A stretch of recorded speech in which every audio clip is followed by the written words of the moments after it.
할렐루야. 이 시간 함께 하신 우리 모든 성도 여러분들에게 하나님의 은혜가 충만하시기를 주의 이름으로 축원드립니다. 오늘은 우리 종교개혁 주일로 지킵니다. 종교개혁이 시작한 날 1517년 10월 31일 마틴 루터가 이 당시 카톨릭 교회 면죄부 판매에 반대하여 면죄부뿐만 아니라 기존에 이제 카톨릭의 잘못된 그런 어떤 이런 행태들을 반박하는 그런 이 반박문 95가지 반박문을 작성해서 마치 대학교 대자보 붙이듯이 당시 섬기던 교회 사제였잖아요. 자기가 섬기던 교회의 대문에 대자보를 붙인 날이죠. 이게 종교개혁이 시작한 날이에요. 종교개혁의 목적은 교회의 잘못된 것을 바로잡자가 아닙니다. 이게 아니고 잘못된 것을 바로잡자가 아니고 성경으로 돌아가자입니다. 이게 사실 종교개혁의 핵심이에요. 교회에 잘못된 게 뭐가 있느냐, 어떤 게 있느냐, 그것을 살펴보자는 얘기가 아니에요. 단지 우리가 성경대로 하면 그러면 다 해결되는 문제예요. 그래서 온전히 성경으로 돌아가자. 표현은 개혁인데 실제로는 원래대로 하자라는 거예요. 원래대로 하자. 주신 말씀대로 하자.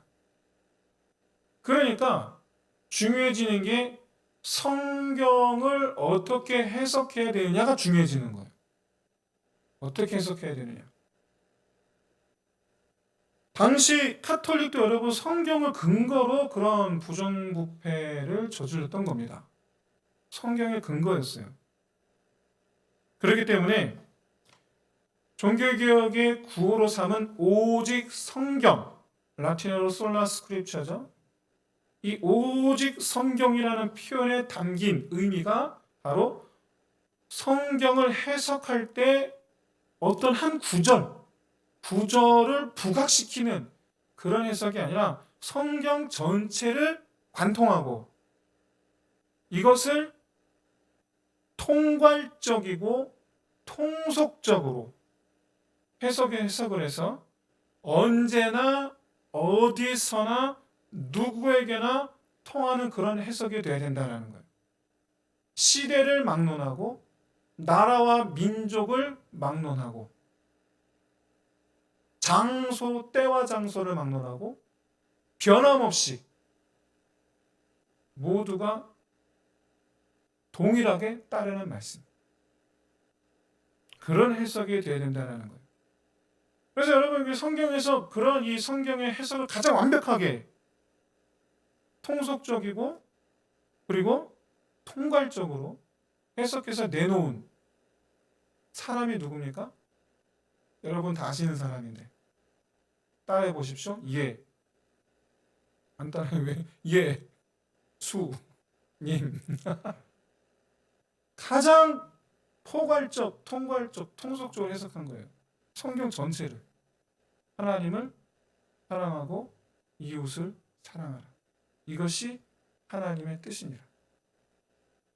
정말 그야말로 성경은 창세기부터 요한계시록까지 이거 말고 다른 얘기를 하지 않으세요. 이게 전부야. 이게. 그런데 여러분 세상에서 제일 어려운 일이 뭡니까? 하나님을 사랑하는 일이고 이웃을 사랑하는 일이에요. 세상에 제일 어렵습니다. 별것도 아닌데. 왜 그렇습니까? 우리의 본질이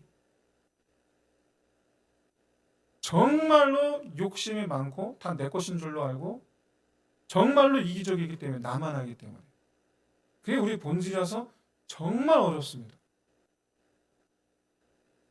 그래서 종교개혁이라는 표현에 이 개혁이란 종교를 개혁하자라는 게 아니고 그런 나를 본질적으로 욕심 많고 이기적인 나를 성경에 맞는 사람이 되도록 날마다 우리 안에 개혁이 일어나야 된다라는 말이에요.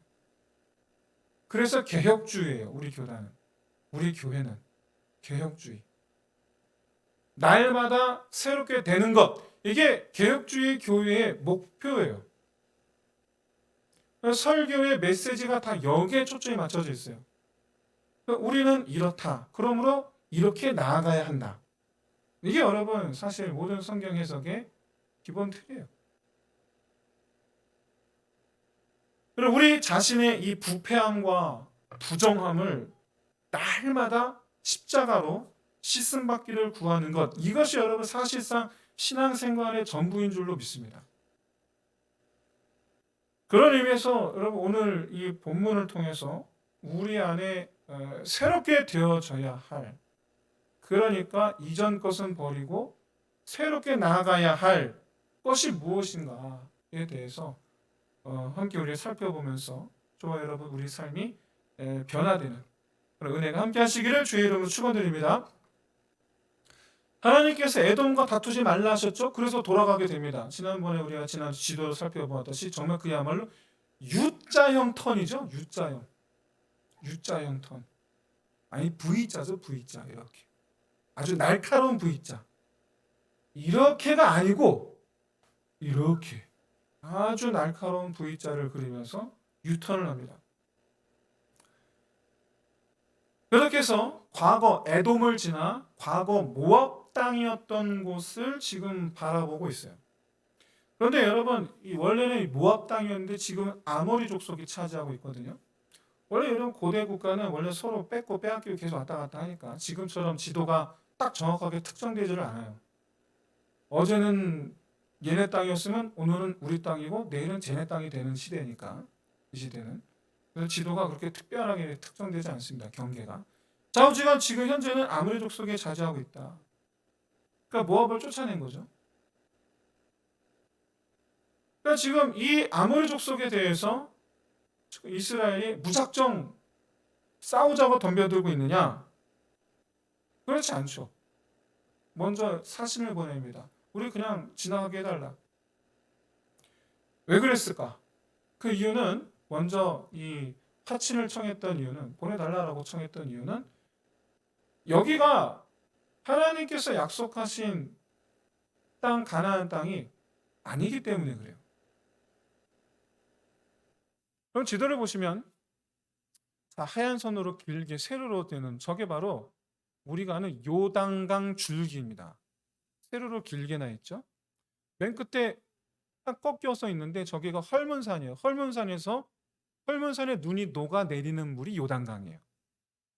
그 헐문산에서 내려와서 밑으로 쭉 내려와서 맨 밑에 아주 길게 난 호수, 저게 뭡니까? 사해바다죠. 아주 유명한 사해바다죠. 그래서 저 요단강 물줄기를 중심으로 요단강 동쪽이 가나안 땅이에요.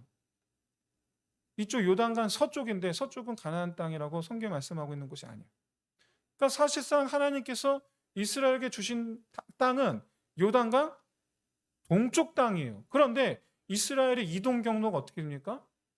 서쪽으로 들어가질 않고 동쪽으로 들어와요. 왜 그렇죠? 에돔이 못 지나가게 해서. 못 지나가게 해서 이렇게 어쩔 수 없이 V자 그래서 동쪽으로 올라가는 거예요. 그래서 동쪽으로 올라가서 사해바다, 바로 사해바다에서 요단강 물줄기로 시작하는, 위로 올라가는 그 점이 바로 여러분 여리고성입니다. 여리고성으로 들어가게 되죠. 나중에. 여러분 이 가나안 땅의 바로 아래, 가나안 땅의 바로 아래에는 에돔이 차지하고 있어요. 그래서 에돔을 피해서 요단강 동쪽으로 들어가겠는데, 동쪽에서 밑에서부터 에돔, 그 위가 모압, 그 위가 암몬이에요. 그리고 그 위가 아모리. 근데 아모리가 요단강 주변을 다 점령해서 사실상 모압과 암몬의 요단강 쪽은 다 아모리가 차지하고 있었어요. 하나님께서 요단강 동쪽으로 진입하게 하지 아니하시고 요단강 서쪽으로 진입하게 하신 이유가 바로 뭐 때문이냐면 아모리 때문이에요. 이게 무슨 말이냐? 여러분 가나안 정복의 의미는 이스라엘이 가나안 땅에서 나라를 세우는 것, 그러니까 하나님의 나라를 세우는 것이라고 우리가 그렇게 알고 있지만, 다른 관점에서 볼 때에는 가나안 땅 족속에 대한 하나님의 심판입니다. 정복이라는 개념 속에 담긴 건 심판이에요. 여러분, 사실 하나님께서 야곱을 애굽으로 옮기신 이유는 애굽 땅에서 야곱의 자손들이 수많은 하나의 민족, 이스라엘 민족, 하나의 큰 민족이 되게 하시고, 그렇게 해서 이 큰 민족이 된 이스라엘 말미암아 가나안 7족속을 심판하시기 위해서예요. 사실은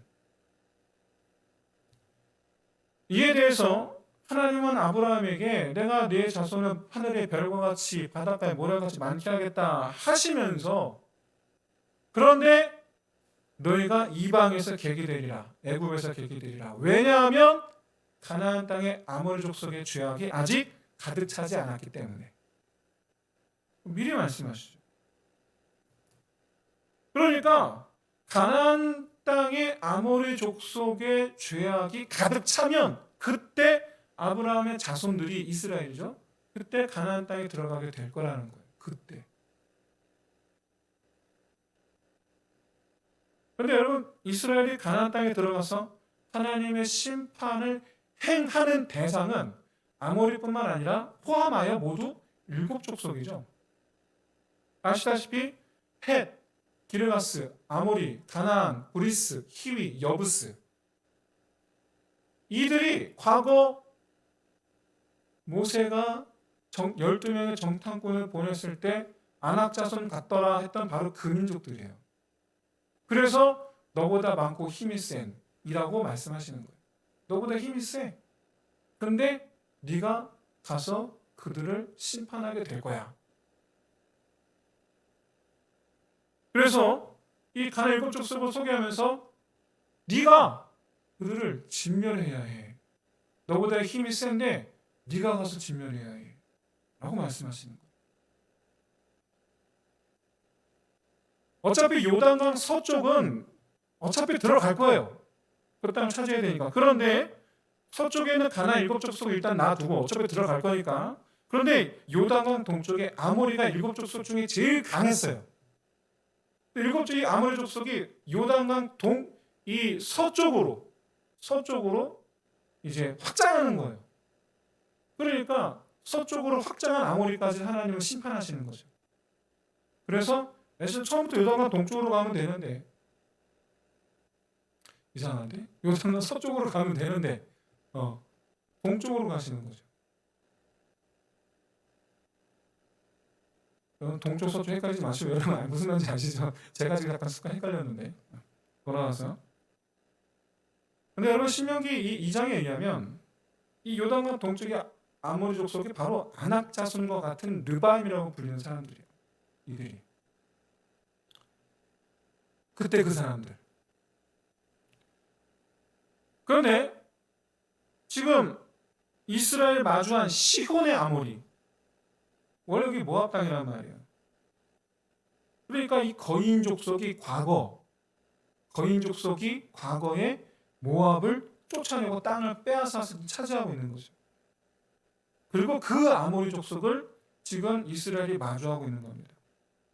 정면으로 붙어도 이길까 말까 하는데, 이들이 시온의 아모리 족속이, 거인 족속이 여러분 놀랍게도 기습해 옵니다.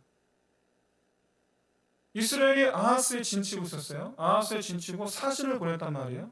근데 이 아하스라는 지역은 모압에 속한 지역입니다. 그런데도 불구하고 지금 쳐들어온 거예요.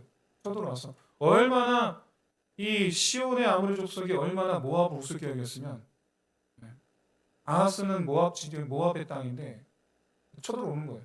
신경 안 쓰고 자신감 있는 거죠. 그 자신감 있는 그 거인 족속이 기습을 해왔어요. 정면으로 붙어도 이길까 말까 하는데, 여러분 그러면 여러분 상식적으로 이 싸움 누가 이겨야 정상입니까? 당연히 이 시온의 아모리 족속이죠. 당연한 거 아닙니까?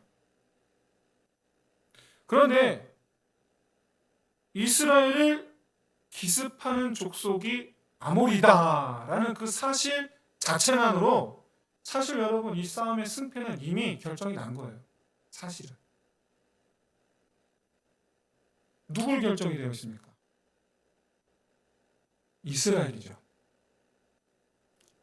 그 사람들이 아모리이기 때문에 이스라엘이 이기는 거예요. 이 아모리가 기습해 올 때에 이스라엘의 상태는 전쟁할 준비가 전혀 되어 있지 않은 상태, 무방비 상태였습니다. 그래서 사신을 보내놨으니까 사신 돌아오기만을 지금 기다리고 있는 중인 거예요. 그러니 여러분이 시온과의 이 싸움, 시혼과의 이 싸움에 그 어떤 전술도 전략도 없는 상태죠. 그런데 이겼어요. 과거 이 아모리 족속이 시온에서 모압을 쫓아낼 때 과연 그들의 모습이 어땠는가에 대해서 그럼 28절에서 불과 화염 같았다. 그들의 모습이 불 같았다. 이게 무슨 말이냐면 그래서 화염이란 불덩이를 쏴서 날아가는 모양을 가리키는 거예요. 맹렬하게 아주 불같이 맹렬하게 몰아쳤다는 얘기예요.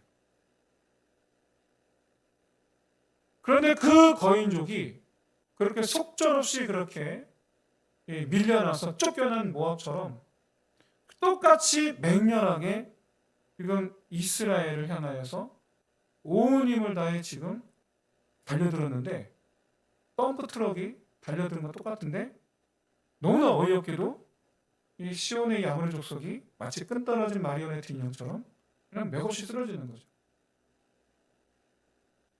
얼마나 이 힘없이 밀려났던지 24절에서 아르논에서부터 야복까지 그야말로 추풍나가처럼 쓸려갔다라고 말씀하고 있어요. 이 아르논에서 야복이 어디냐? 밑에 보시면 사해바다에서 요단강 동쪽으로 가로로 나 있는 강, 아르논 강입니다. 야복강은 어디냐? 여러분 다 아시죠? 이제 야곱이 씨름했던 그 강인데 야복강. 아하스가 어디냐? 그 중간에 있어요. 이게 무슨 얘기냐면 이 시온의 아모리 족속이 아하스로 지금 들어왔단 말이에요. 아하스로 쳐들어왔는데 아르논에서 야복강까지래요. 그러니까 아하스에서 출발해서 아르논 강까지 밀고 내려왔다가 다시 아르논 강에서 야복강까지 다시 밀고 올라가는 거예요. 지도상 거리가 아하스에서 아르논까지 지도상 거리가 20km이고 아르논에서 야복강까지가 지도상 거리가 70km입니다. 그러니까 대략 100km라는 거리를 그냥 계속 얻어 터지면서 쫓겨 다니는 거예요. 계속. 복싱으로 따지면 링 끝에서 링 끝까지 계속 얻어 맞으면서 밀려나간 거예요. 사랑하는 성도 여러분, 지금 이 시온의 아모리 족속이 불같이 맹렬하게 몰아치려 쳐들어왔다가 불같이 맹렬하게 지금 쫓겨나고 있는 것을 지금 여러분 보는 거 있는 겁니다. 사랑하는 성도 여러분, 이 세상의 강함은 하나님의 계획에 아무런 지장을 주지 못하는 줄로 믿습니다. 세상의 강함이 우리에게 지장을 줍니까? 안 줍니까? 주죠. 우리에겐 주죠. 그런데 하나님의 계획은 아무런 지장을 주지를 못해요. 그러므로 하나님의 계획 안에 있어야 될 줄로 믿습니다. 세상의 그 강함은 우리에게 치명타를 남깁니다. 그런데 하나님의 뜻에는 아무런 힘도 쓸 수가 없어요. 그러므로 우리는 하나님의 뜻 안에 있어야 될 줄로 믿습니다. 비록 이스라엘이 아무런 준비 없이 들이닥친 이 아모리 족속을 맞이했지만 결과적으로 아무런 피해 없이 그들을 멸망시켰단 말이죠. 그런데 여러분, 이스라엘은 아무런 준비가 없었는데 하나님은 아니에요.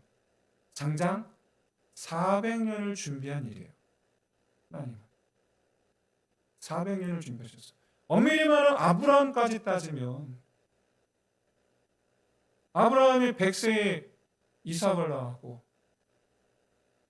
이삭이 60세에 야곱을 낳았고 뭐 그렇게 대충 따지면 오히려 야곱이 그래놓고 130에 애굽에 들어갔단 말이에요. 130 더하기 60 더하기 100을 더하면 얼마입니까? 자그마치 700년을 준비하신 거예요. 그러니까 아브라함에게 말씀하실 때부터 아니지. 엄밀하면 아담과 하와가 범죄했을 때부터죠. 태초부터죠. 엄밀히 말하면 태초부터 준비하신 일을 이루시는 하나님, 동일하게 우리에게도 태초부터 준비하신 계획을 우리를 통해 나타내실 줄로 믿습니다. 우리가 그 계획 안에 있으면 가지 못할 것이 없는 줄로 믿습니다. 능치 못함이 없는 줄로 믿습니다. 하나님의 뜻과 계획 안에 머무는 자 되시기를 주의 이름으로 축원드립니다. 나의 나된 것으로 가면 세상의 강함에 속절없이 무너지고 마는 게 우리 인생이에요. 그런데 우리가 하나님의 계획 안에 있으면 세상의 강함이 우리 앞에서 속절없이 무너지게 될 줄로 믿습니다. 여러분, 저는 지금 전쟁은 하나님께 속하였다 그 말씀을 드리려는 게 아니에요. 물론 당연한 건데 핵심은 이 전쟁을 대하는 이스라엘의 태도에 대해서 지금 말씀드리려는 거예요. 이스라엘 지금 분명 40년 전과는 비교할 수 없는 그런 상태로 지금 바뀌어 있습니다. 정말 그야말로 뭐가 바뀌었느냐? 객관적인 실력 차이를 신경 안 쓰는 상태가 되어 있어요.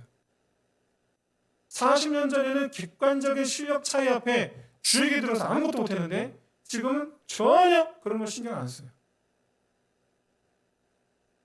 체급 차이를 생각하지 않는 것을 믿음이라고 말합니다. 그게 믿음이에요. 체급 차이를 안 따지는 것. 여러분, 복싱에는 총 18개의 단계의 체급이 있다고 합니다. 저도 이번에 알았어요. 제일 가벼운 체급이 46.27kg의 라이트 미니언급.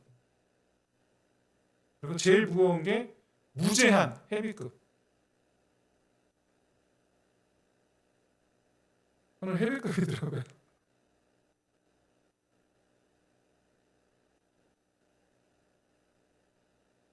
두 번 헤비급 바로 아래가 크루저급이라고 그러는데 무게가 90.72kg.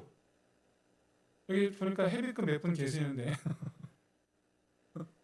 헤비급밖에 할 수밖에 없는 그런 분들 계시는데 여러분이 라이트 미니멈급이 46kg 합시다. 46kg짜리가 100kg로 한번 상대하고 생각해보세요. 이게 말이 됩니까 이게? 믿는 구석이 있지 않고서야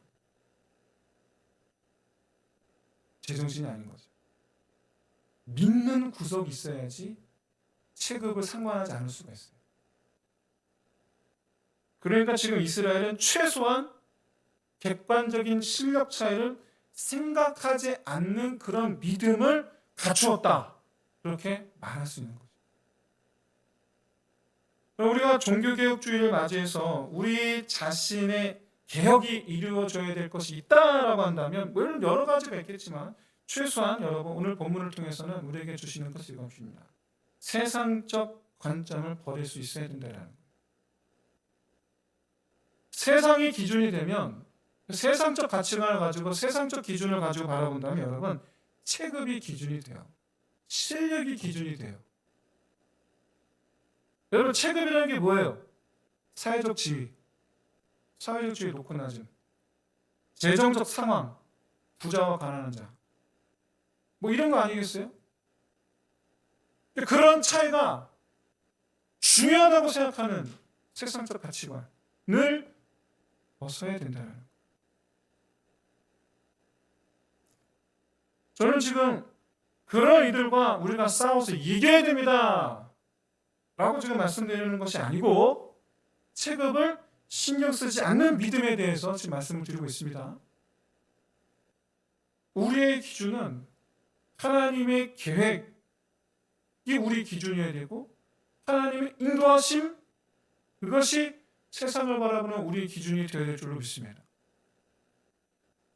세상적인 기준으로 높은 체급, 강한 실력을 숭상하는 그런 가치관이 아니고 영적인 기준으로 하나님의 섭리, 하나님의 뜻, 하나님의 인도하심을 숭상하는 그런 가치관으로 무장해야 할 줄로 믿습니다.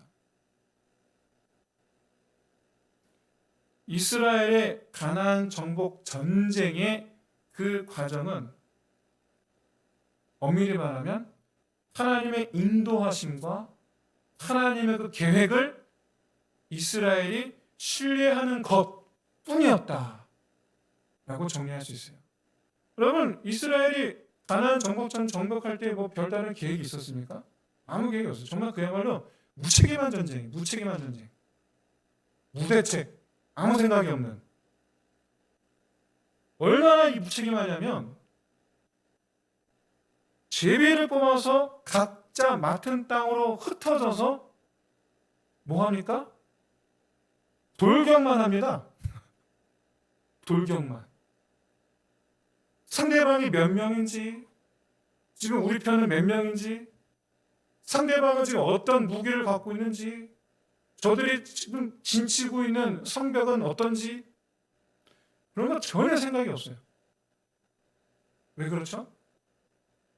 하나님께서 주신다고 하셨으니까 그냥 가는 거예요. 그냥 대책 없는 전쟁, 그야말로 무책임한 전쟁. 이게 여러분 가나안 정복 전쟁. 이 가나안 정복 전쟁을 여러분 싸움이라는 관점에서 보면 마치 이게 우리에게 이런 교훈을 줄 수가 있어요. 우리가 살아가는 인생 속에서 만나는 여러 가지 갈등에 대해서 내가 믿음으로 이길 수 있다 라는 승리 방정식으로 우리가 세상을 바라볼 수가 있어요. 근데 여러분, 그야말로 잘못된 관점이죠. 그런데 실제로 그런 관점에서 세상을 바라보고 실제로 그런 관점에서 해결을 하려는 분들을 종종 봅니다. 그리고 가장 직관적이고 가장 직접적인 그런 장면을 본 적이 있어요. 제가 예전에 말씀드려서 몇 분 아시는 내용이긴 한데, 고등학생 때인데 교회에서 친구들과 같이 나와서 내려오다가 동네 시장을 지나가고 있었어요. 근데 사람들이 되게 많이 모여 있는 거예요. 삥 둘러 있는 거예요. 그래서 저는 거기서 뭐 쇼 하나?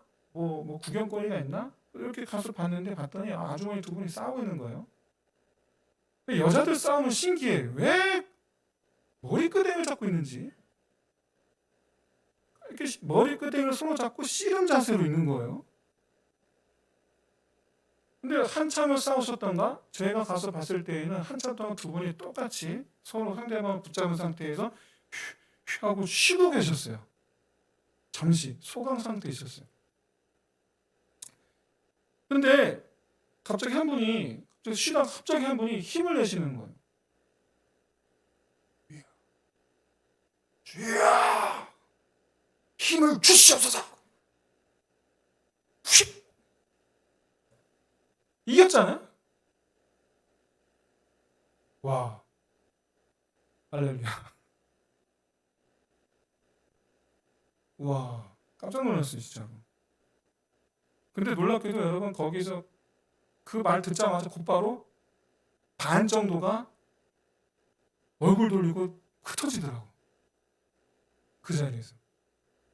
만약 거기서 여러분, 이야, 힘을 주시옵소서 할 때 옆에서 누가 만약에 아멘 했더라면 우와,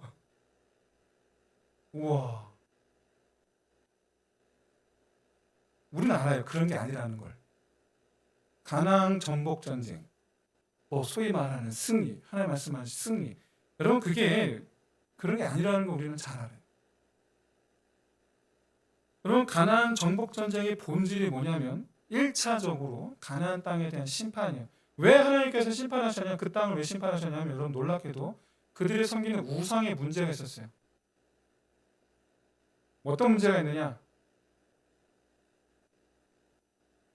뭐 좀 그렇긴 합니다만은 신전 안에서 여자와 남자가 섹스를 하고, 근데 그걸 어떻게 하냐면 전 국민이 같이,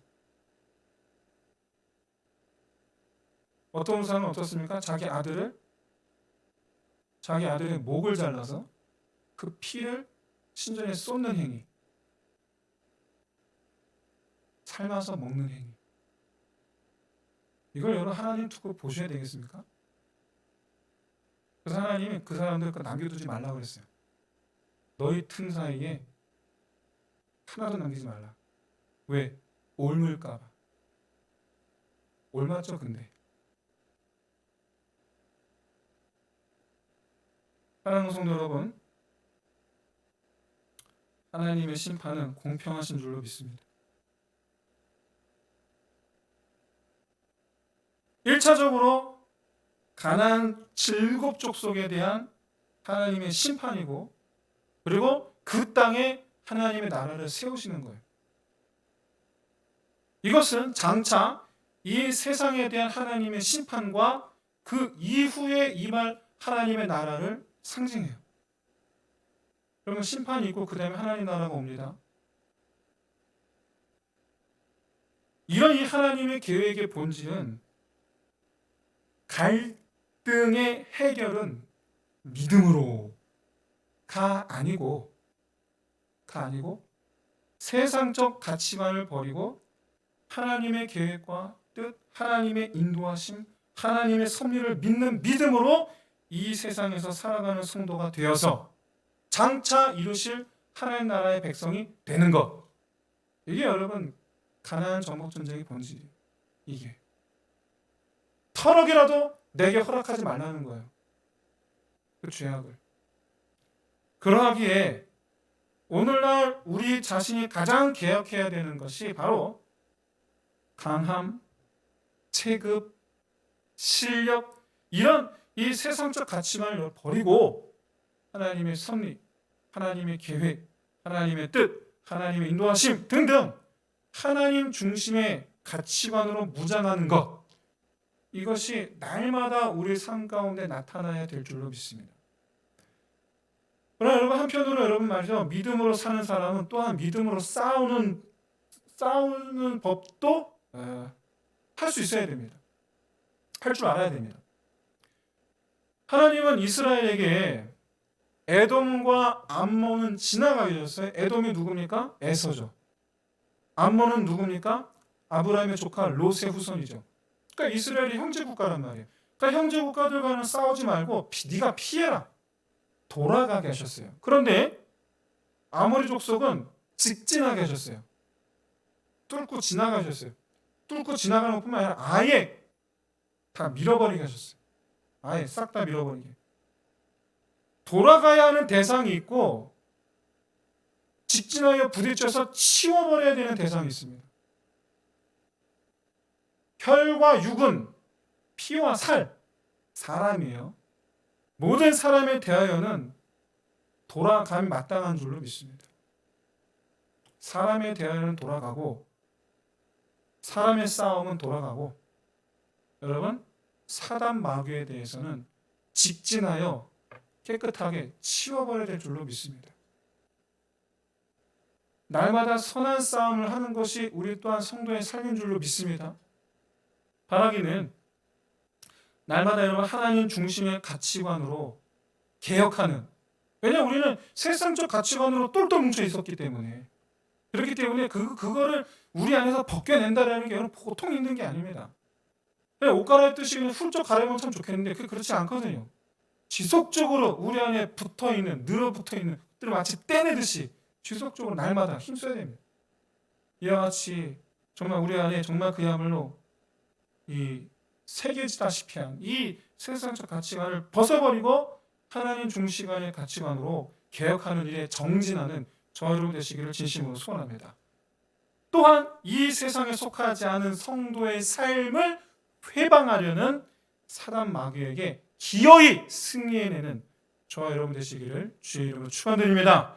오늘 이 시간 함께 기도합시다. 첫째, 세상적 기준을 버리고 영적인 기준으로 살아가기를. 두 번째로, 내 삶의 개혁을 위해서 날마다 정진하는 삶이 되기를. 마지막 세 번째로, 돌아서야 할 때와 직진할 때에 온전히 순종할 수 있기를. 이렇게 우리 함께 이 시간 우리 찬양하면서 기도합시다. 분명히여도 공허하지 않는 것을 예수 안에